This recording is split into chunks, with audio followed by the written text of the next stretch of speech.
Kaibigan, kumikita ka ba sa mga pang-araw-araw mong binibili sa tindahan? Katulad ng sabon, shampoo, sabon panlaba, toothpaste, kape, at iba pa?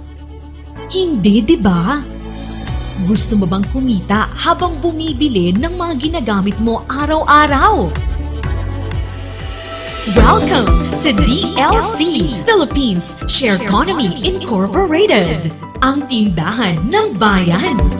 Habang bumibili ka ay maaari kang kumita ng 6 to 24% rebates sa lahat mong binili at 3 to 24% sa binili ng mga kasamahan mo, plus 10 to 27.5% dividendo bawat 15 days. Ano pang hinihintay mo? Tumawag at mag-text sa taong nag-share sa'yo sa magandang balitang ito. DLC Philippines Share Economy Incorporated, the company of the consumers, by the consumers, and for the consumers.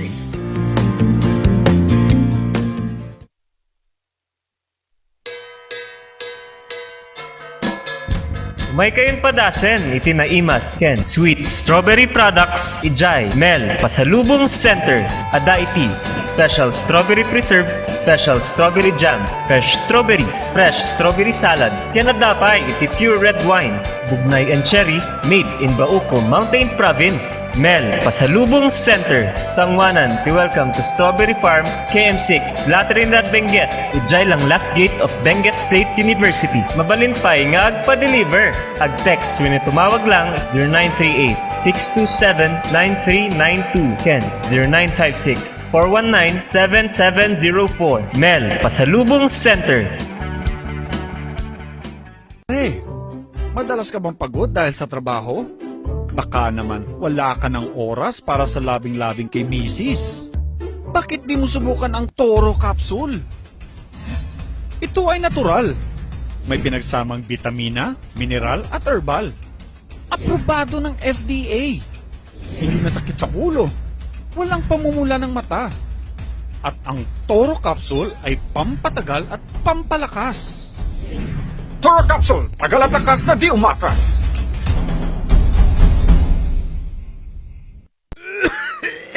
Dad, may RoboCuff tayo. Nak, mag-RoboCuff syrup na. RoboCuff! Sarap kasi! Orange flavor! Ano ba ito? Ang tigas ng ubo ko! Ma, RoboCuff kaagad. Dito sa bahay, basta't para sa ubo, lagi akong handa. RoboCuff kaagad. Sa ubong may plema, RoboCuff. Matigas na ubo, RoboCuff. Ubong may allergy, RoboCuff. Sa kahit anong klase ng ubo, RoboCuff na. Sa RoboCuff, talo ang ubo. RoboCuff. Sa unang simptomas ng ubo, mag-RoboCuff ka agad. Arrest the cough with RoboCuff. Nalaka, nga magatang ba, ti masapul mo? Tara na sa Kurirang Enterprises. Dito matatagpuan ang kalidad, matibay at abot kayang presyo. Araw-araw ba namang sale dito sa Kurirang Enterprises? Meron silang cabinets, mga salamin, mga pang-opisinang upuan, tables, at marami pang iba. Kaya naman pag may nagtanong kung saan ang punta mo, sa Kurirang Enterprises. Meron din silang blankets, kitchenwares, speaker sets, at sports machines na pampasexy at pampaganda. Kaya naman kaibigan, tara na sa Kurirang Enterprises. Matatagpuan sa Abanao Street at Nagilian Road. Kaya naman kaibigan, sama-sama nating sabihin, Kurirang Enterprises. Sa panahon ngayon, dumadami na ang reasons to be stressed. Humihirap ang trabaho at lumalaki ang challenges. Kaya importante ang chill. Na kayang sabayan ang stress mo. Embassy Whiskey. Its smooth, oaky flavor helps you unwind after a long day. Kaya relax, slow down, and chill muna tayo. Embassy Whiskey. Imbak nga daw kakailians. At mga Car Ranger. Alam mo, si kaya na ngayong pandemya, kinakailangan nating mapangalagaan yung ating kalusugan naman. Indeed, sabi nga nila, health is wealth and we really need to protect ourselves. Ikaw ba, Kap, paano mo inaalagaan yung sarili mo? Alam mo, sige na itong ating Paudiarco Herbal Capsule naman, napakabuti po naman ito para sa pangangalaga ng ating kalusugan. So araw-araw tayong umiinom yan, lalo na sa pagharap sa ating programa. Ito yung iniinom natin para may parating natin ng mas maganda ang ating programa sa ating mga kababayan. Parehas pala tayo, Kap. Yan din yung gamit ko. Tunay nga na quality products ang offer ng Aldrich Corporation. Ano pang hinihintay ninyo, kailan? Sabay-sabay nating pangalagaan ang ating kalusugan. Syempre, Car Rangers, laban sa pandemya. Tunay na garantisado, Ito ang Pau de Arco. Mahalagang paalala, ang Aldrich Pau de Arco Capsule ay hindi gamot at hindi pwedeng gamitin panggamot sa anumang uri ng sakit. Maptang dyan nagsafasons kita dyan amamin. Siya ni Joseph Zambrano, ti Philippine Information Agency, dito'y Usapang Pia. Taking in, kani Kap Peter Wasing, ano sandak ta nakabakasyon ni idol tayo nga ni Kap Peter Wasing, dito'y Usapang PIA. It's 22 days before Christmas and it's nalamig, no? Ang lamig, 12 degrees kaninang umaga. At syempre, andyan na ang Pasko. And of course, always maintain safety protocol when we go out because andyan po ang bata ng COVID-19 at saka yung Omicron variant na tinatawag.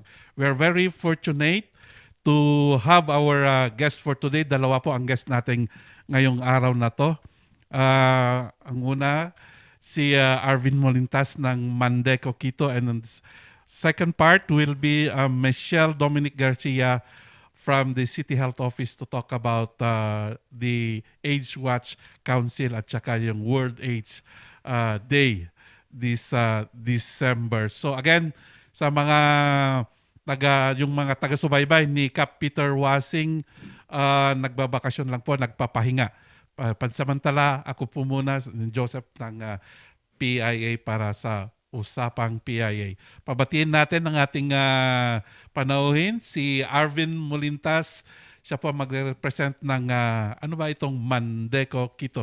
Magandang umaga, Arvin, and Merry Christmas. Yes, Merry Christmas everybody. Isang magandang umaga po sa inyong lahat and I am so glad to be here. Thank you, Uncle Joseph, for the opportunity of inviting us here to share about the things that we do in Mandeco, Quito. Ayun. Ano ba itong Mandeco, Quito na ito?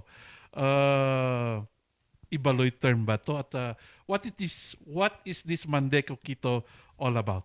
Well, Mandeco Quito, it's an actually sabi nila kankanai raw yun eh. Kasi pag Ibaloy, it's Mandaho Quito. Alright. So pag kankanai, it's Mandeco Quito, but it's a Benguet term or dialect that we use that actually means let's sell.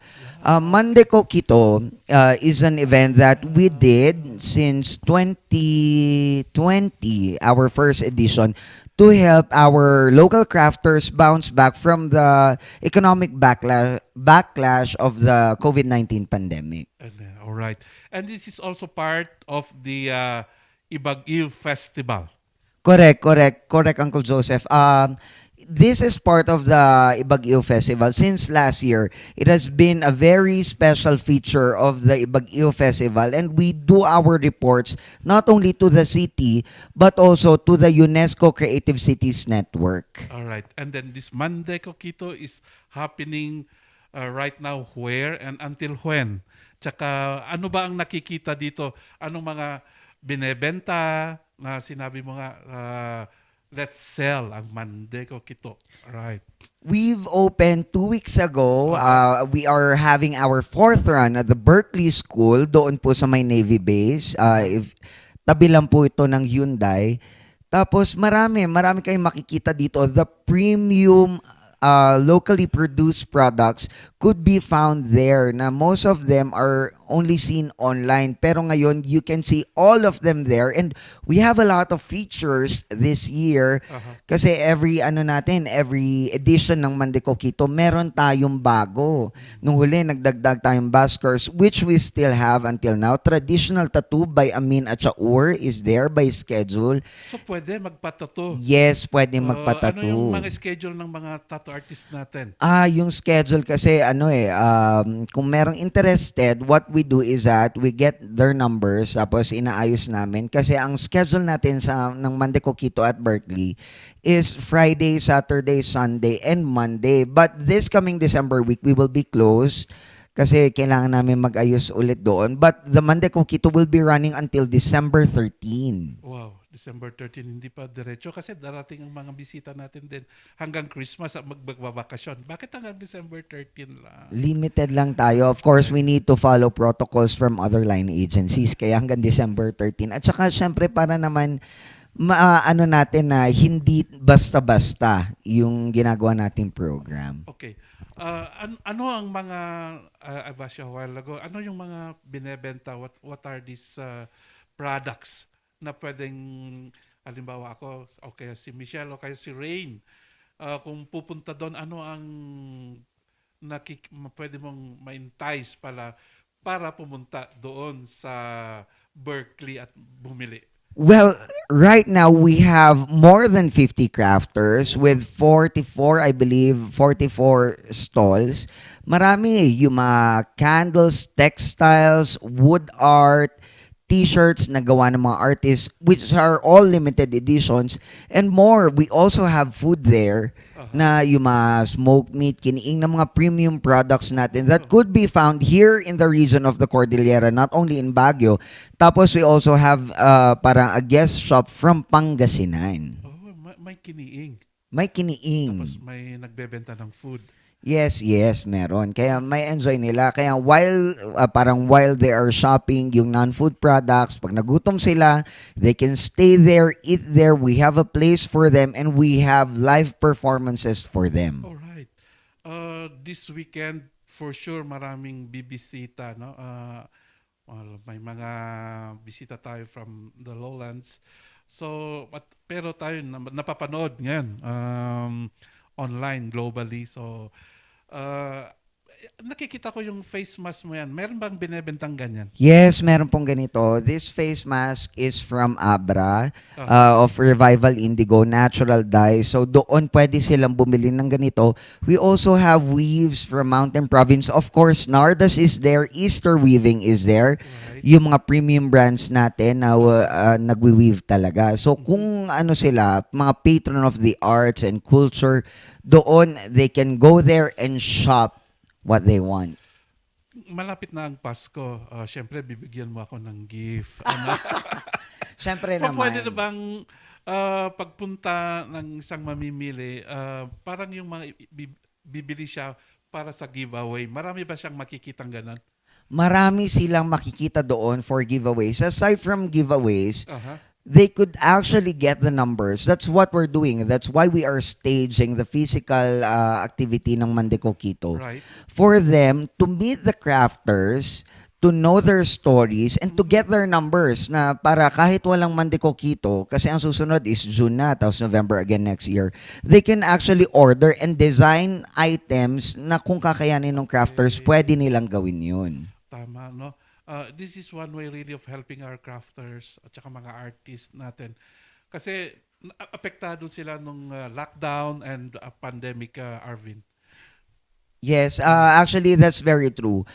When we were invited by then Chancellor Raimundo Revillos, the Mandikokito was inspired by the talipapa sa Obla of the University of the Philippines, Baguio. Pero we were lucky enough na hindi lang kami in-invite to be part of that. We were very lucky, Baki. During that time, our president was Adelaida Lim, and of course, our treasurer, si Sir Romel Marcelo. We were invited to stage parang a selling event for our crafters to help them nga. Tapos, nung time na yun, kunikwento nila, Arvin, alam mo, ayaw namin sumali. Parang na-frustrate na kami. Pero when we did that, tapos nakitang may market, tapos yung support ng locals and ng mga tourists, na kahit wala dito, inuutos sila, parang bigla silang nabuhayan na kaya pa rin pala. There is still a future for the creatives. Oo. May nakita one time nung pumusyal ako doon, no? I saw yung mga clock na napakaganda, no? May twist na ethnic, mga ganon. Describe some more o what products para sa ating mga televiewers at saka listeners kung ano talaga ang pwedeng makita doon. Okay, our wood art artist, yung minimension ni Uncle Joseph, eto si Robbie Speak at si Pine Gypsy.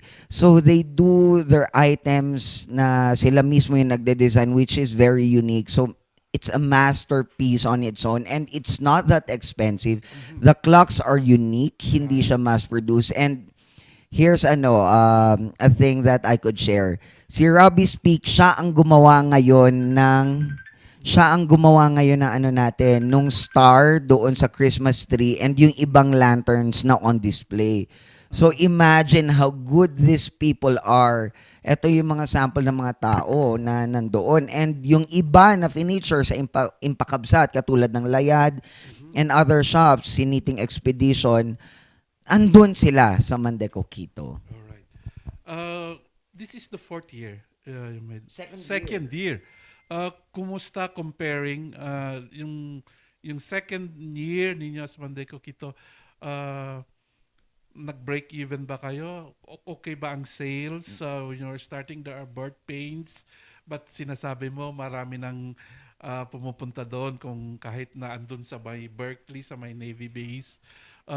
Kumusta ang mga sales ng ating mga artists at na nandun? Nako, Uncle Joseph, we have been very transparent with our reporting in terms of the gross sales. Kasi ito talaga ang kumikita naman talaga yung crafters natin. We started with our first edition. It is our second year and every year we have 2 editions. Our first edition, we were able to hit 1.2 million for them. On the Baguio last year, we were able to hit 1.4. In our third edition for this year, 1.6. And as of Monday this week, 7 days pa lang, we still have 2 more weeks to go. We were able to hit 1.4 already. So we are breaking records every edition of Mandeco, Quito, and we are very thankful to all the patrons and for all those people who are patronizing our local crafters. Okay. Do you have a page of Mandeco, Quito, so that they can see what products can be bought there in the area? Ano yung Facebook page ninyo?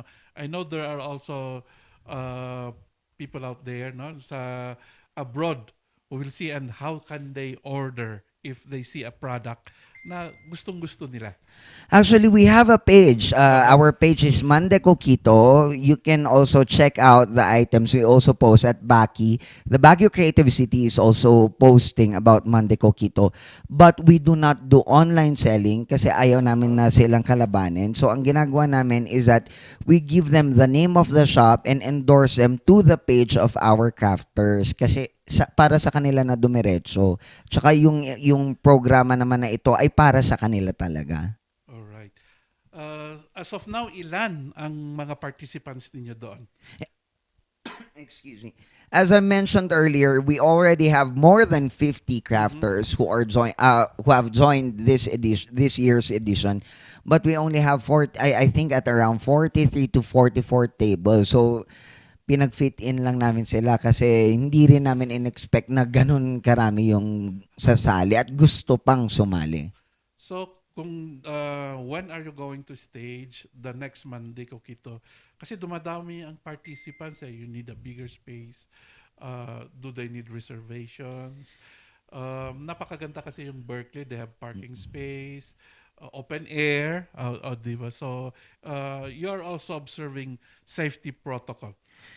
Yes, of course, kailangan natin yan. Syempre, yung safety first before anything else. And we will be staging our 5th, hopefully, yung tentative kasi ang talaga anniversary natin is June. And we will be placing our next Mandeco in a different venue na ulit. Kasi last year, for the first two, we had it at UP, now at Berkeley. Pero yung for the next year na lang namin i-announce para naman ma-excite ng konti yung mga tao. Okay. How are they now that at least they were affected economically? Ano? Kahit papaano, kumusta na sila? Are they happy? Na at least merong mga kahit papaano locals and tigi ilang mga tourists to come here and buy their craft.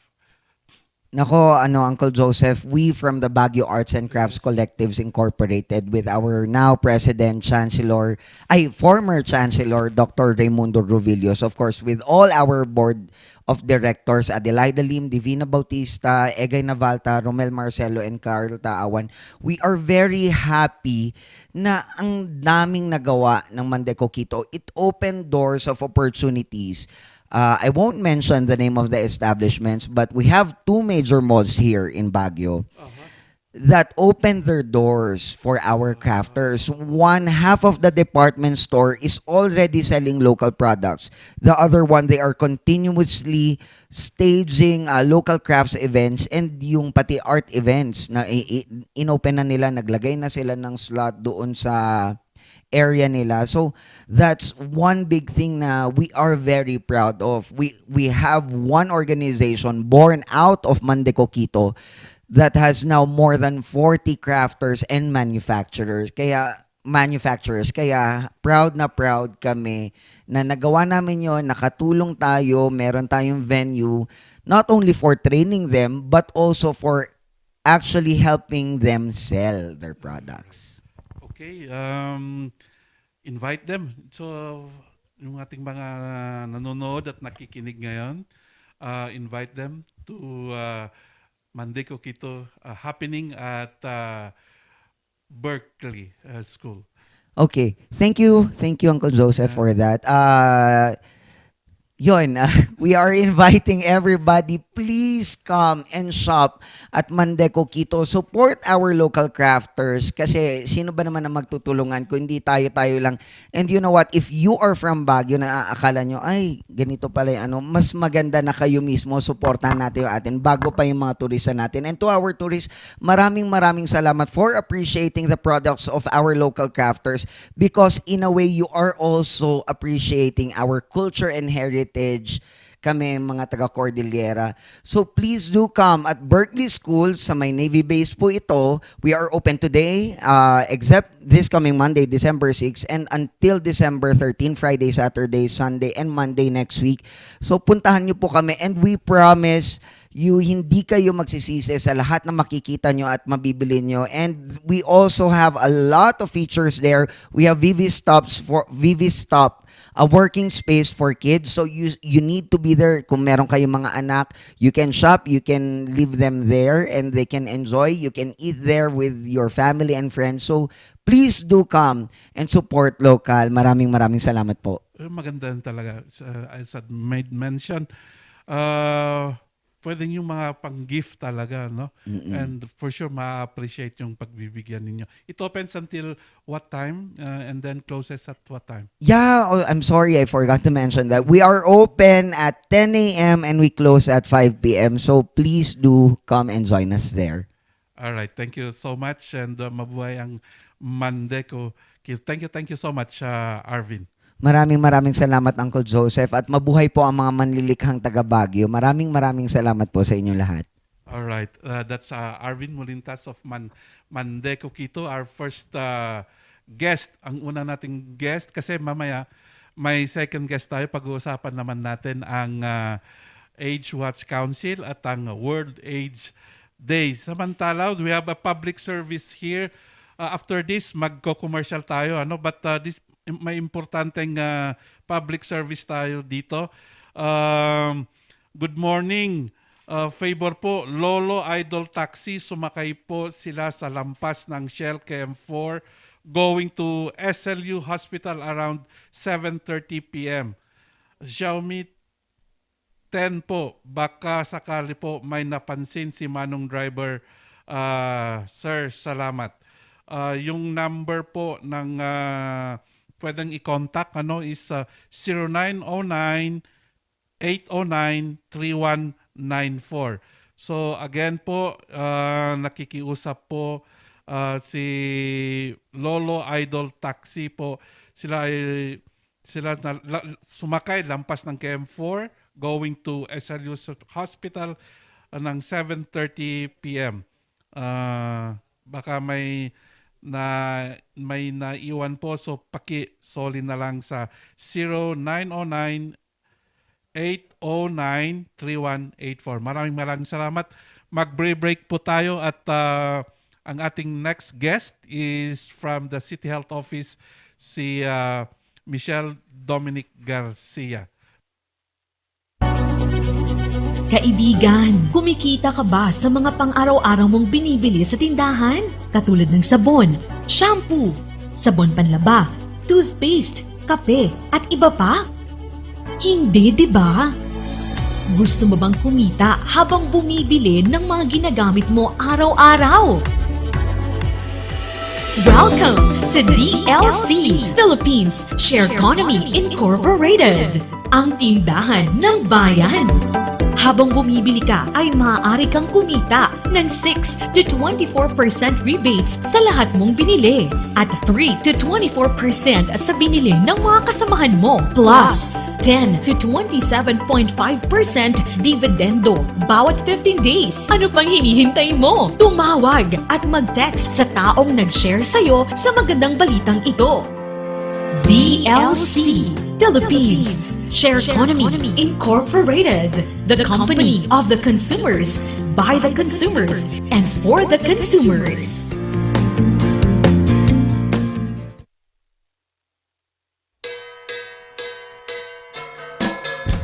May kayong padasen, itinaimas, Ken, Sweet Strawberry Products, Ijay, Mel, Pasalubong Center, Adaiti, Special Strawberry Preserve, Special Strawberry Jam, Fresh Strawberries, Fresh Strawberry Salad, Kenadapay, iti Pure Red Wines, Bugnay and Cherry, made in Bauco, Mountain Province, Mel, Pasalubong Center, Sangwanan, welcome to Strawberry Farm, KM6, Latrinidad, Benguet, Ijay lang last gate of Benguet State University, mabalin pa'y nga agpa-deliver. Ag-text when tumawag lang 0938-627-9392. Ken 0956-419-7704. Mel, Pasalubong Center.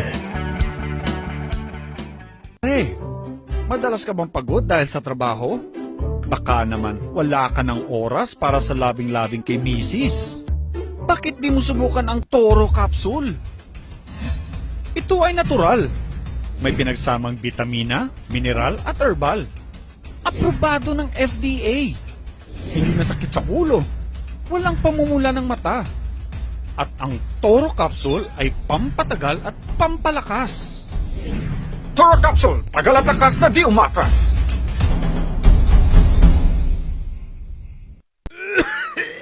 Dad, may RoboCaf tayo. Nak, mag-RoboCaf syrup na. RoboCaf! Sarap kasi! Orange flavor! Ano ba ito? Ang tigas ng ubo ko! Ma, RoboCaf kaagad. Dito sa bahay, basta't para sa ubo, lagi akong handa. RoboCaf kaagad. Sa ubong may plema, RoboCaf. Matigas na ubo, RoboCaf. Ubong may allergy, RoboCaf. Sa kahit anong klase ng ubo, RoboCaf na. Sa RoboCaf, talo ang ubo. RoboCaf. Sa unang simptomas ng ubo, mag-RoboCaf kaagad. Arrest the cough with RoboCaf. Nalaka, nga magatang ba, ti masapul mo? Tara na sa Kurirang Enterprises. Dito matatagpuan ang kalidad, matibay at abot kayang presyo. Araw-araw ba namang sale dito sa Kurirang Enterprises? Meron silang cabinets, mga salamin, mga pang-opisinang upuan, tables, at marami pang iba. Kaya naman pag may nagtanong kung saan ang punta mo, sa Kurirang Enterprises. Meron din silang blankets, kitchenwares, speaker sets, at sports machines na pampasexy at pampaganda. Kaya naman kaibigan, tara na sa Kurirang Enterprises. Matatagpuan sa Abanao Street at Nagilian Road. Kaya naman kaibigan, sama-sama nating sabihin, Kurirang Enterprises. Sa panahon ngayon, dumadami na ang reasons to be stressed. Humihirap ang trabaho at lumalaki ang challenges. Kaya importante ang chill. Na kayang sabayan ang stress mo. Embassy Whiskey. Its smooth, oaky flavor helps you unwind after a long day. Kaya relax, slow down, and chill muna tayo. Embassy Whiskey. Imbak nga daw, Kakailians. At mga Car Ranger. Alam mo, si Kaya na ngayong pandemya, kinakailangan nating mapangalagaan yung ating kalusugan naman. Indeed, sabi nga nila, health is wealth. And we really need to protect ourselves. Ikaw ba, Kap, paano mo inaalagaan yung sarili mo? Alam mo, si Kaya na itong ating Pau de Arco Herbal Capsule naman, napakabuti po naman ito para sa pangangalaga ng ating kalusugan. So, araw-araw tayong umiinom yan, lalo na sa pagharap sa ating programa. Ito yung iniinom natin para may parating natin ng mas maganda ang ating programa sa ating mga kababayan. Parehas pala tayo, Kap. Yan din yung gamit ko. Tunay nga na quality products ang offer ng Aldrich Corporation. Ano pang iniintay ninyo, Kailians? Sabay-sabay nating pangalagaan ang ating kalusugan. Siyempre, Car Rangers, laban sa pandemya. Tunay na garantisado. Ito ang Pau de Arco. Mahalagang paalala, ang Aldrich Pau de Arco Capsule ay hindi gamot at hindi pwedeng gamitin panggamot sa anumang uri ng sakit. Yes, dito pa rin ang Usapang PIA. Thank God it's Friday, December 3. Kanina po ang guest natin si Arvin Molintas ng Mandeco, Quito. Ngayon naman ang ating guest ay isang medtech from the City Health Services Office, si Michelle Dominic Garcia. Isa sa po siyang medtech. Magandang umaga, Michelle. Good morning, Sir Joseph, and good morning din po sa lahat ng ating tagapakinig this morning. Okay. Ang ating pag-uusapan ngayon ay itong World AIDS Day at itong AWAC or na sinasabi.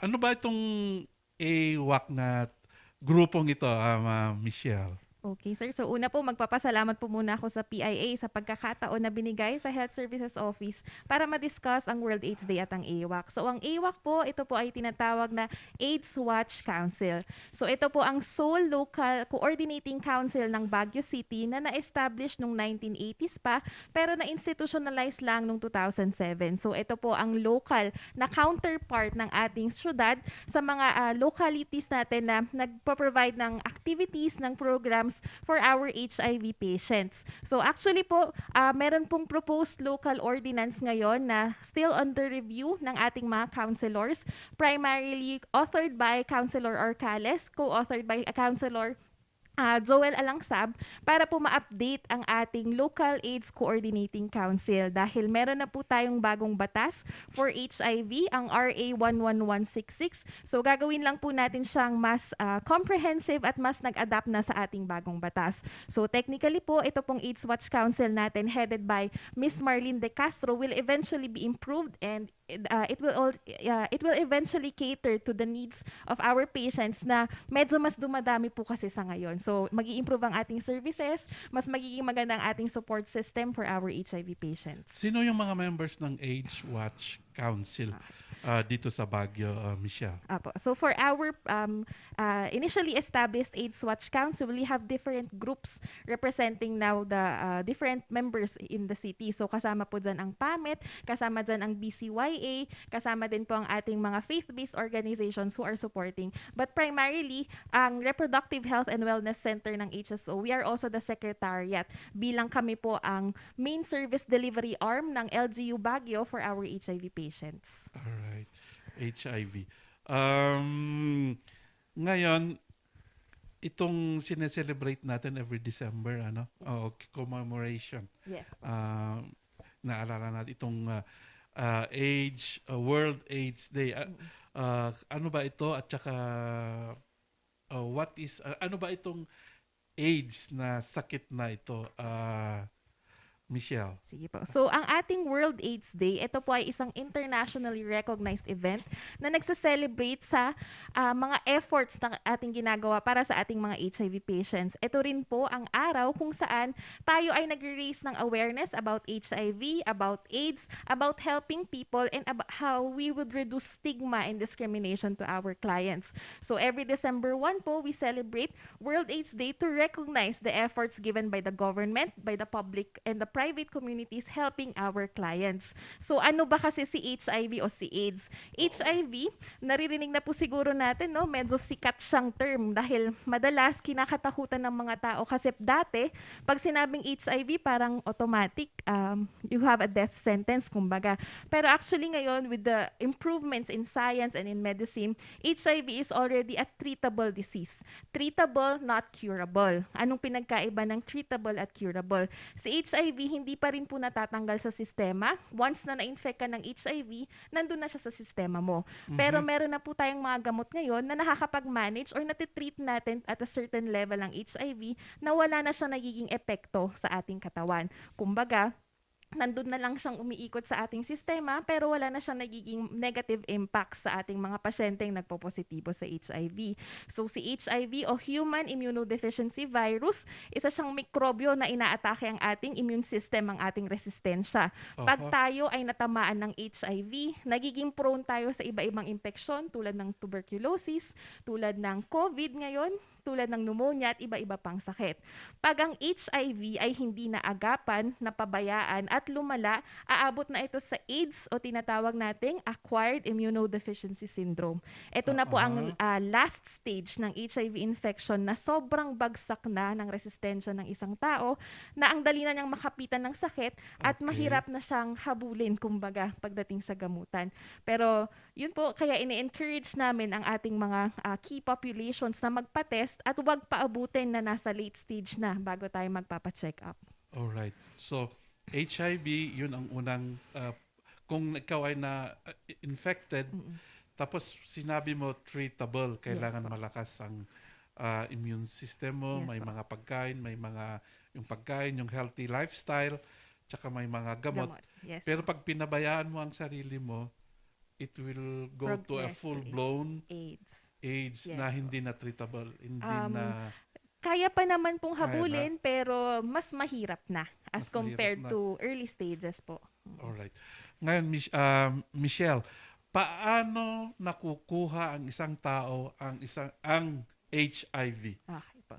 So, ang HIV po ay naipapasa sa tatlong paraan. Ang una at ang pinaka-driver ng ating epidemic ngayon ay ang unprotected penetrative sexual activities. So, kung tayo po ay nakipagtalik sa isang taong may HIV at nagkaroon ng body fluid exchange, yun yung pinaka-main na driver or pinaka-main mode of transmission. Pangalawa, pwede rin po ang anything involving the blood. So, blood transfusion. Pwede rin po kung nagkakaroon ng intravenous drug use at nagre-recycle ng karayom. At ang pangatlo naman po, ang nanay na nagbubuntis, pwede niyang maipasa ang HIV sa kanyang pinagbubuntis through the placenta, pwede rin po through breastfeeding or sa kanyang panganganak. So yung tatlong paraan na yun lang po ang paraan para maipasa sa HIV. Okay. Pero yung tatlong nabanggit mo, ano ang kadalasan na nag-infect sa isang tao ang HIV? Kadalasan po, our cases would actually show unprotected penetrative sex po talaga. At sa ating cases ngayon, more than 60% of our cases would actually show na ito ay mas mataas sa mga males having sex with males, MSM. So lalaking nakikipagtalik sa kapwa lalaki. So doon ang mode ng transmission, yung bang semen, ganon? Yes po, sa seminal fluid. Yes seminal fluid. Yung paghahalik, kahit isang oras na paghahalik, is there scientific na pag isang oras o 5 minutes na walang tigil na yung saliva, pwede bang ma-infect din ang isang tao? Hindi po, sir. Kasi po, ang ating mikrobyo, makikita lang yan sa 4 na body fluids natin. Yung Okay. pinakamataas na concentration. Nasa dugo, nasa seminal fluid, nasa vaginal fluid, nasa breast milk. So, wala po doon ang laway, wala po ang pawis. So, hindi po nakakapagpasa ng HIV ang pakikipaghalikan, ang pakikipagyakapan, ang pag-share ng spoon and fork, hindi po siya nakakapasa ng HIV. Ayun. So, talaga yung pagse-sex talaga, ano. At nabanggit mo nga, Michelle, na yung pakikipagtalik sa lalaki ang number 1 ng mode of transmission ng HIV.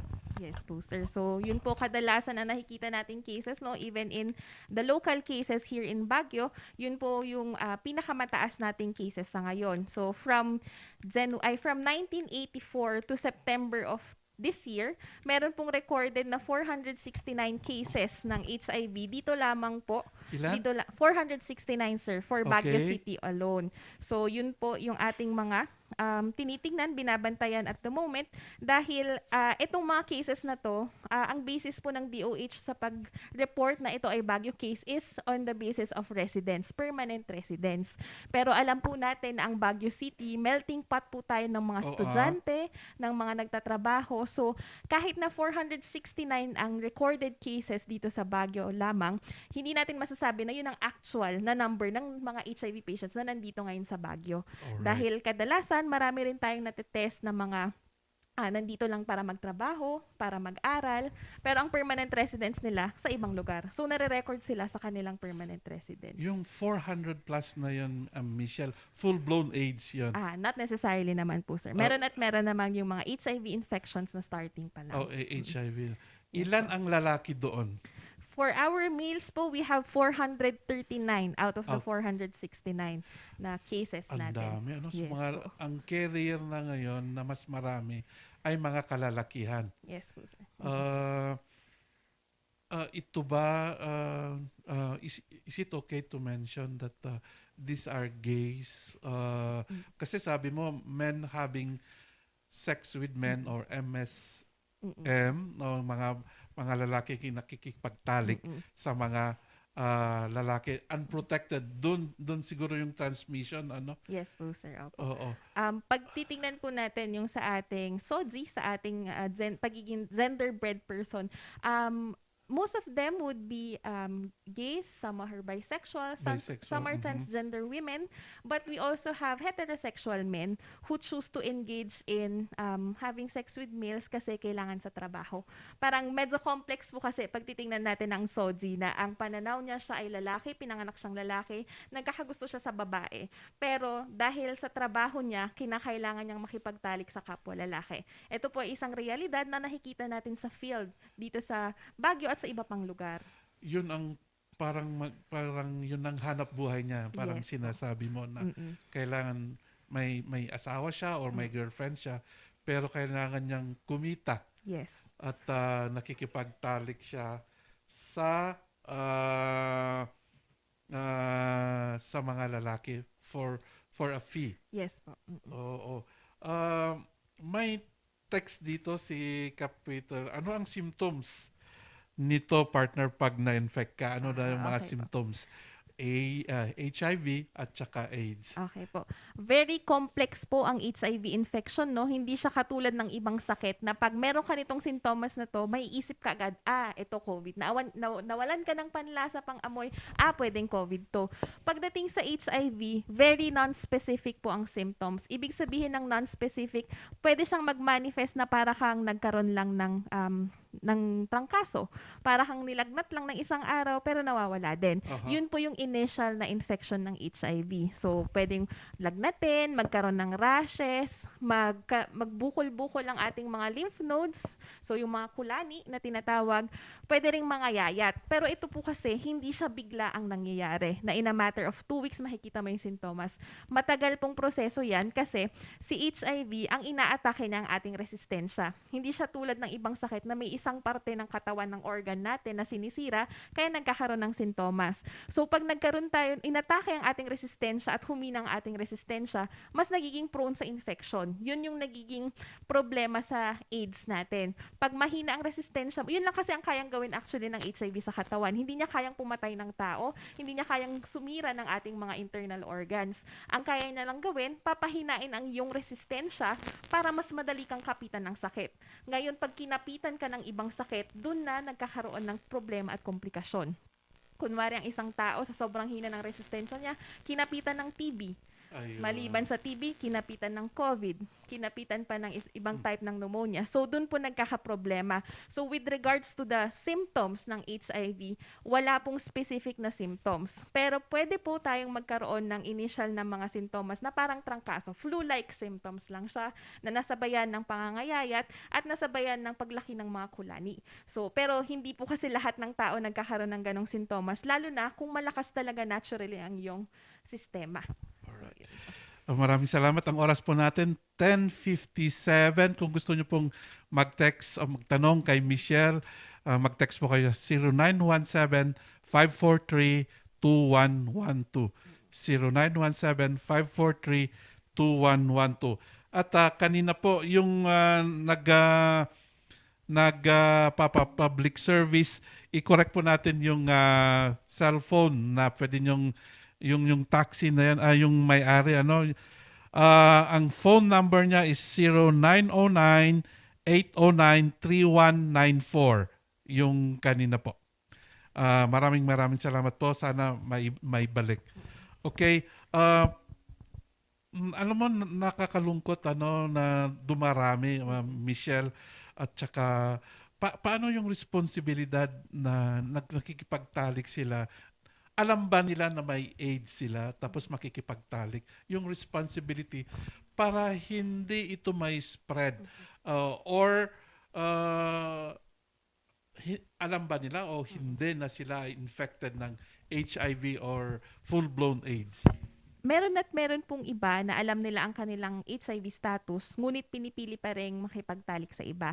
Meron din naman yung pag nalaman na rin kanilang HIV status, titigil na. Ang problema po kasi hindi po madali i-communicate ang behavior change sa ating mga key populations. Hindi madali na bigla silang titigil kasi ang ating mga population, madalas yung mga nagpo-positive po, sila ay nag-engage sa casual sex. Ibig sabihin, kung kani-kanino nakikipagtalik, kahit hindi kakilala, basta na lang nakikipagtalik.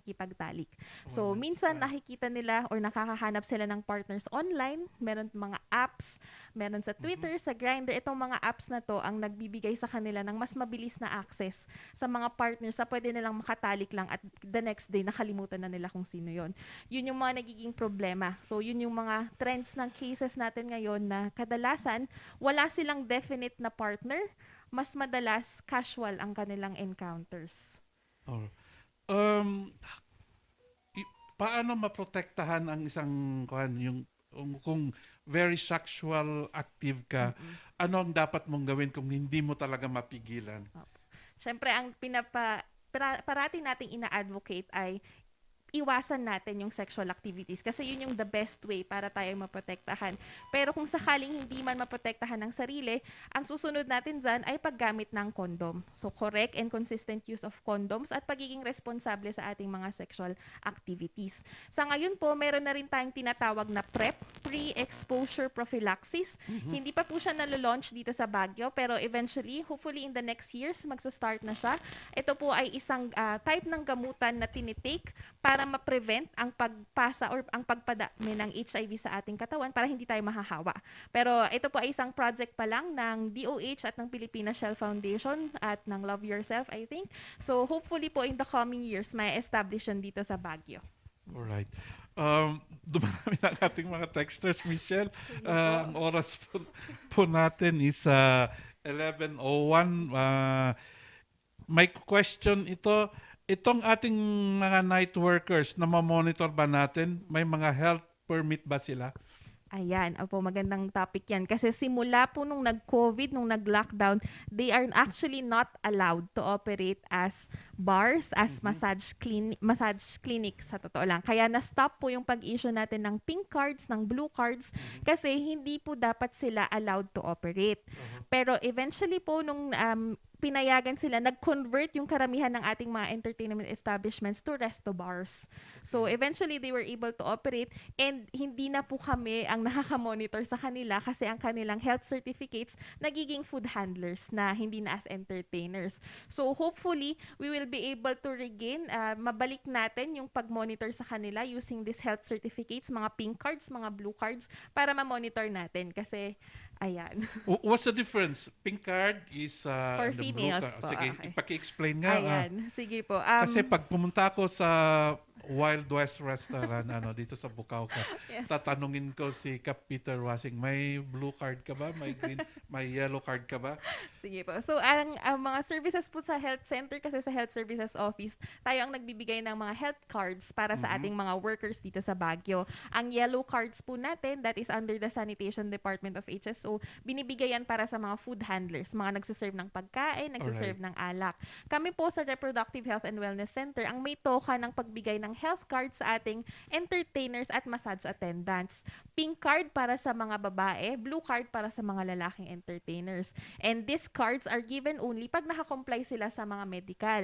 So smear, Hep B testing, RPR testing, and also encourage is HIV testing. Hindi po required, bawal po according sa batas na i-require ang HIV testing. Pati COVID testing, kasama na rin ba doon? Hindi Na po, sir, RT-PCR na dapat negative COVID sila? Hindi naman pa. po, sir. Basta fully vaccinated, asymptomatic sila, importante po yun. Alright. Galing kay 5941, Miss Michelle, tanong ko po lang po kasi may greenish discharge po ako siguro mga 6 months na po. Possible po bang HIV na ako? Okay po. Ang discharges po, tulad ng nabanggit ko kanina, hindi yan part ng sintomas ng HIV. Pero pwede siyang maging sintomas ng iba pang sexually transmitted infections. So ngayon po, dinidiscourage namin, lalo na pag sexually transmitted infections, yung teleconsult. Ina-encourage po namin kayong magpa-check up sa amin sa Room 101 po sa T. Alonzo sa Health Center. Libre naman po ang check-up sa amin. At basta available ang gamot, libre din po yun. At syempre, yung confidentiality ng patient, hindi nasa patient at saka doctor lang. Yes po. Okay, so punta ka na doon sa City Health Office. Yes po, punta na lang. 5808, great day, Ma'am Michelle. Ask ko lang po kung paano malalaman na infected ka na sa sakit na yan. Thanks po. Yan, maraming salamat sa katanungan yan. Isisingit ko na po, malalaman lang natin na infected tayo kung tayo ay magpapatest. Kaya po, ini-encourage namin lahat basta nag-e-engage po sa unprotected sexual activities na magpa-test po. Libre po ang testing sa atin sa health center. Simula Lunes hanggang Biyernes, 8 to 3 po libre. At ngayon din po, in celebration of World AIDS Day, kami po ay magkakaroon ng libreng HIV screening sa may Session Road, sa may Calderon Street, tapat lang po ng Prime Hotel. Yun po ay magsisimula sa December 5, mula 9 hanggang 2 p.m. So December 5, December 12, and December 19, meron po tayong free HIV screening services, which is fast, free, and confidential. Within 15 minutes, may resulta po tayo. Sino ang dapat na pumunta doon at para magpa-test, Miss Michelle? Yung bang sexually active? Tsaka sino yung dapat pumunta doon? Para for their own protection din. Yes po. We encourage everyone engaging in casual and protected sexual activities. Kung alam mong may risky behaviors ka, may mga nakaka-partner, kung ikaw ay tumatanggap ng pera in exchange for, tumatanggap ng sexual activities in exchange for money, so yun yung mga classified nating high-risk activities. Kung meron din po dito ang gumagamit ng intravenous drug use na hindi nagpapalit ng karayom, yun yung mga high-risk groups po kasi natin na ini-encourage. And at the moment, meron po tayong mga key populations na tinatawag. So MSMs, males having sex with males, transgender women, and ang ating mga young key populations, age 15 to 24. Yun po yung mga target natin na matest sa ngayon. Alright. Ngayon, Miss Michelle, paano during ng lockdown at saka yung sa COVID, paano yung paglaki ng mga patients na to? Ano yung gusto kong malaman kung kasi may COVID na tayo, mayroon pang HIV, AIDS, paano nyo tinitreat ito para talagang at least malaman natin na may COVID ka na, may HIV ka pa. Paano yan, Miss Michelle? HIV during the start ng COVID pandemic, medyo nahirapan po kami kasi hindi natin alam kung paano mag-move, no? Na-stop po ang services ng city, na hindi mo na nag-operate ang laboratory, na-stop ang services ng HIV testing. So during those times na medyo hirap din lumabas ang mga tao, talagang bumaba yung cases natin. Pero hindi dahil bumaba ang cases, kundi dahil bumaba ang mga natetest. Pero eventually, nung nag-loosen po ng restrictions, pwede nang magpa-check up, open na ang laboratories, mas nakaka-move na ang mga tao, bumawi, dumami po ulit ang ating cases. And even our partners in hospitals, yung ating mga partners sa hospital, partner program sa hospital, they have noticed na meron yung mga ibang HIV patients na nakakatch dahil nagsisevere COVID pala. Nahihirapan silang manage, severe ang COVID. Tapos nung na-test ng HIV, nagre-reactive din. Yun pala, tinamaan sila ng COVID dahil mahina rin ang kanilang resistensya. So eventually, yun naman po yung ginagawa natin ngayon, heighten ulit natin ang testing services by bringing the testing to the community. Yes. Hindi na lang po sa HSO, meron po tayong mga partner groups, tinatawag po natin community-based organizations na nagdadala ng testing sa mga bar, sa mga salon, even in public places. Nakapartner po natin ng SK early this year na meron pong naging free HIV screening sa mga bara-barangay. And again, i-reiterate natin, Miss Michelle, na ito po ay confidential talaga. Just between yung patient at saka yung doctor or nurses or medtech na paano to tinitest through kukuha ba ng dugo? Yes po. Gaano karami? Yung ating community-based screening po, tusok lamang dito. So, konting patak lang ng dugo, and then within 15 minutes may resulta na. Pero iba po yung procedure natin pag laboratory-based testing. So, dito po sa ugat dito kukuha, medyo mas mahaba. So, mga 3 hours po yung proseso pag sa laboratory. Pero yung community-based natin, within 15 minutes, may resulta na po. Alright. I hope you'll be candid in answering this. Sabi niya, single pa ba si Michelle? Tapos, yung isa naman, idiretso ko na to. Idol Joseph, pakitanong po nga, guess nyo po kung meron bang gamot para mga sawi ng puso ko. Nako, dami kang... Nako po, magkape na lang po tayo. Okay, i-text ko na lang mamaya. Pero si Michelle po ay very much single and available. Okay. Yung medicine, Michelle,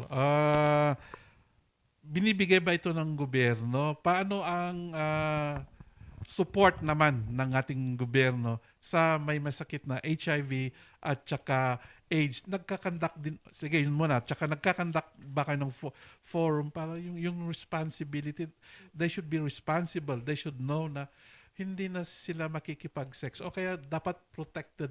Talagang sex ang number 1 transmission ng HIV AIDS, Michelle? Yes po, sir. Sige po. With regard sa gamutan po ng HIV, habang buhay na kasi yung gamutan ng HIV. So, once na na-test ka na positive at ikaw ay talagang confirmed na HIV positive po, nire-refer po namin sila sa tinatawag na treatment hubs. Pag sinabing treatment hub, ito yung mga pagamutan na exclusive for HIV. Dito po sa Baguio, meron tayong 3. Baguio General Hospital, Notre Dame Hospital, at kami po sa Health Services Office. So, dito po, once na nag-positive ang isang pasyente, pipili siya kung saan siya mag-e-enroll ng treatment hub at doon na po siya mag-a-access ng gamutan. Ang gamutan po ay libre, provided po ito ng Department of Health. Yun lamang po, meron pong ibang mga test, hindi po kasi agad-agad na naggagamot ang isang pasyente. Pag siya ay nag-test ng positive, may mga tinatawag pa tayong baseline laboratories, parang overall check-up ng pasyente para ma-ensure na wala siyang other infections. Kasi pag merong iba, gagamutin muna yon bago ibibigay yung gamutan for HIV. So, yun po yung mga minimal na gagastusin. Libre naman po ito in most of our treatment hubs. Meron lang pong mga test na minsan gagastusan ng pasyente. But as long as you are PhilHealth enrolled, may PhilHealth ka, libre po ang gamutan, pati na po ang monitoring. Sa ngayon po, nagkaroon din kami ng programa sa HSO, pati ang BZH, na ang mga HIV patients namin ay nabakunahan sa treatment hub. Kasi po, kung matatandaan natin, nung nag-launch ng vaccination, kasama sila sa A3, sa persons with comorbidities. Para ma-preserve yung confidentiality, hindi na sila pupunta sa vaccination sites para ma-disclose yung kanilang HIV status. Doon na po sila sa amin na bakunahan para kami na lang ang nakakaalam na sila pala ay HIV positive. So maliban po doon, nagbibigay rin po kami ng vitamins basta merong available at yun po. Ay, yun nga.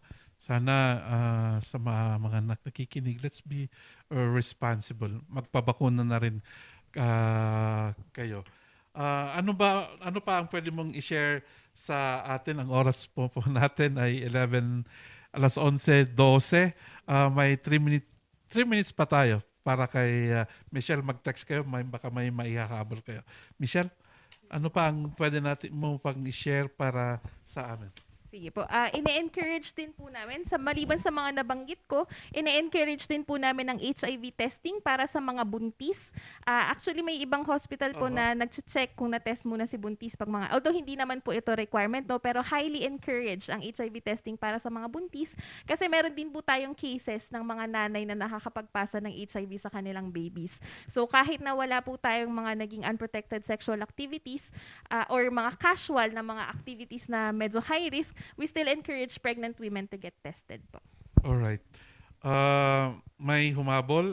Kumusta ang mga privacy ng mga HIV na hindi sila discriminated? Ayan. Opo, ito rin ang isa pa nating pinapaglaban ngayon kasi hindi natin maipagkakaila. Meron pa rin ibang mga tao na nagdi-discriminate sa mga HIV patients. Pero meron na po tayong mga batas, meron tayong mga ordinances that would protect them. So, protected po ang confidentiality nila, protected po sila from discrimination, na hindi po sila pwedeng i-ban from work dahil lang may HIV sila, hindi sila pwedeng i-decline ng services dahil lang may HIV sila. So, yung mga yun with regards to those services, we have this law na magpoprotekta sa kanila. Ang hindi lang natin makontrol ay yung mga sabi-sabi, yung mga judgment galing sa ibang tao. Alright. So, wala na po tayong oras. Marami pang nagte-text dito but we can have again Michelle Dominica Garcia, medical technologist from City Health Office.